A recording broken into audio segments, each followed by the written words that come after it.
Welcome back to Tiny Microphone Interviews. Today I have Stephanie Schuck. And Stephanie, can you tell us a little bit about your connection with environmental work? I am currently the executive director for the State of Indiana Cooperative Invasives Management. And can you tell us a little bit about SICIM? Okay. We love our acronyms. So SICIM is a cooperative invasive species management area, and that is a grassroots-led, volunteer-led effort, local efforts to deal with invasive species locally. And then we are SICIM, which we originally started as a SICIM. And so we are a statewide SICIM, though. So SICIM, State of Indiana Cooperative Invasives Management, which I will refer to as SICIM from now on. We are statewide, and we're a nonprofit. And so we work with partners throughout the state to deal with invasive species, mostly with outreach. We also work with local partners to create these SICIMs throughout the state. So we have 8 staff statewide. And each of our regional specialists have a section of the state that they work with, and they work in each county to create these SICIMs. And these SICIMs then go out to do outreach, do presentations. They work with the community. They hold weed wrangles with their partners in the state. So some partners that we work with could be state and city parks or local parks, land trusts, Purdue Extension, soil and water conservation districts, on and on and on. So it would take me a while to name all our partners, but those are some of the big ones. Of course, the DNR and statewide organizations, but also the important thing is that local piece, because every county is different. And then, of course, when you look at statewide, there are invasives that might be more of an issue in the north than they are in the south. And so you really have to look at that local piece to be able to deal with what the issues are there. But they're part of a bigger picture, right? So they're doing their local things, but they're part of that bigger statewide picture. Awesome. Zionsville has some weed wrangles coming up this spring, so keep an eye out for that. Stephanie, what is an invasive species for those that don't know? Okay. So we go by the federal definition, which is it is non-native. It's not native to that area, that habitat, that location, and it causes harm in some way. So that could be causes harm to human health, like, for example, poison hemlock. It could cause harm to the environment.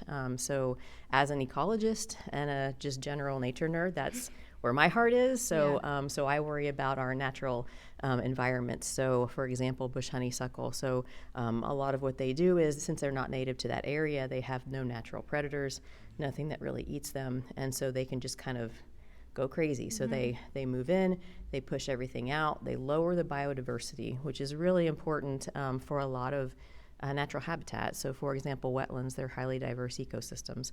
And if you have 1 or 2 plants that have taken over the whole area that nothing eats, you're not going to have a functioning wetland. You're not going to have a functioning ecosystem.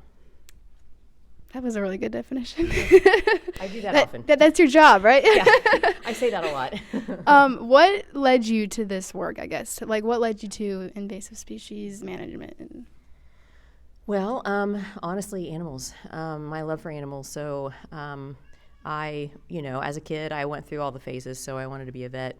I wanted to have horses. I wanted to study marine mammals. And then I got a little more serious when I went to college. I wanted to be Jane Goodall. Who doesn't? Yeah, right. Who doesn't? I still want to be Jane Goodall. But I wanted to study primates in the wild. So I went to school. I got a degree in anthropology, and I tried to do that. I did it. I did it, and it was not the field work for me. Yeah. It took a lot of patience. I realized being Jane Goodall could take a lot of patience. So working in the rainforest and staring at howler monkeys for 8 hours straight was not my idea of field work. But, of course, I still cared, right? And so I did everything I could do in Indianapolis related to animals. And then I realized when I was at the zoo and I was doing a lot of environmental education that I wanted to focus a little bit more on, I wanted to learn a little bit more about the things that I was teaching. Like, I knew that there was a limit to my knowledge. And so I decided to go back to school. And I went to Ball State and I got my master's in natural resources and environmental management. And that was where I learned that in order to help the animals, you have to be able to provide a place for them to live. And so if you have habitat destruction everywhere, then you don't have those animals there. So what do animals rely on? Their habitat. What are they created from, or what are they made of? Plants and the things they eat. And so that's where I became a plant person. Yeah, and I followed John Taylor around, who was the restoration ecologist at Ball State, and he in Ginn Woods, and he told me all about the plants, and I learned plant identification, and I learned all about invasive species, and fast forward, here we are. Now here we are, getting interviewed by me. Yeah. What's your favorite part about your job? Like, what do you enjoy most?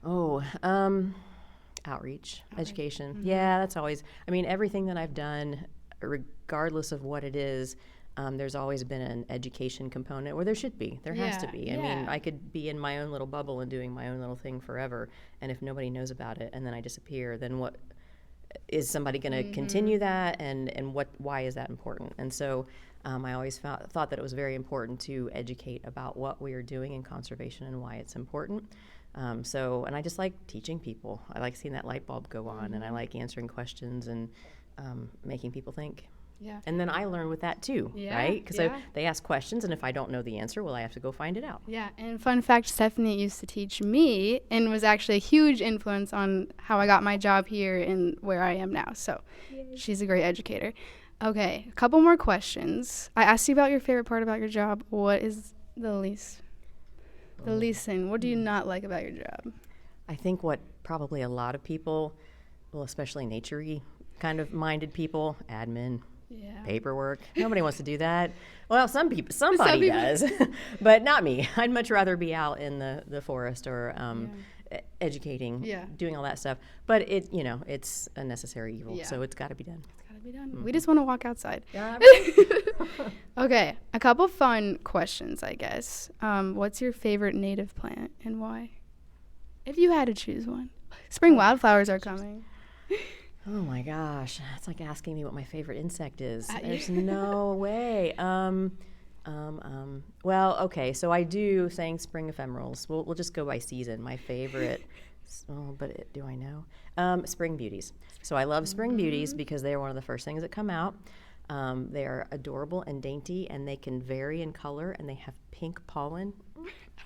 And they have a specialist bee called the spring beauty bee, who comes out about the same time, and so they specialize on that flower, so I like to follow them around.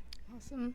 Okay, when you're not working, what's your favorite outdoor activity? That was a nice segue. Yeah, there we go. So when I'm not working, but sometimes when I am working, which is why also I like doing what I do, because it's a personal passion, but I like following bees around with the camera, or any insects or animals. Mm-hmm. All right, one last question. Do you have any advice for anyone looking to get involved in invasive species, or how they can help, I guess? Oh, gosh. Volunteer. I hate to say that. No, I don't hate to say that. We need help. There's not enough people, and there's not enough money, and there's just not enough. So the more that you can volunteer, by volunteer I mean do a weed wrangle, go to your local park and help them remove invasives. But I go maybe be a volunteer naturalist with the DNR. But I also mean like join organizations. So become part of a steering committee, or as you start to get experience, part of boards, because you will learn more, you will meet people, and and really the more you network and the more you know who's doing what, it gives you a better idea of what you want to do, and you can try out new things too. Awesome. Well, that is all I have for you. Thank you so much for sitting down with me. That's it. Goodbye.